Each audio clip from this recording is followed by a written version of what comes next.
આજ રોજ Kalol help hub દ્વારા રેલવે પાછળ આવેલી ગાયત્રી પ્રાથમિક શાળામાં 51 જરૂરિયાતમંદ વિદ્યાર્થીઓને બેગ, ચોપડા, પાણીની બોટલ, નાસ્તાનો ડબ્બો, પેન્સિલ રબરની કીટનું વિતરણ કરવામાં આવ્યું.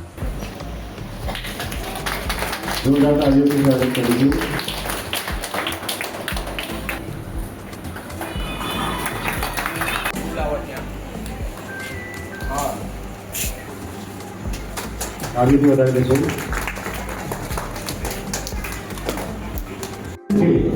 તે કાર્યક્રમનો હેતુ એ જ છે કે શિક્ષણ જ્યારે દિવસે દિવસે મોંઘું થતું ગયું છે, પણ એમાં તમને ફૂલ ને ફૂલની પોગડી ભણવા વાળી છે ને, ભણી શું કરીશ? મોટું થઈને શું બનીશ? ડોક્ટર બનીશ, નોકરી કરીશ. બોલ બોલ બેટા, શાંતિ બેઠું.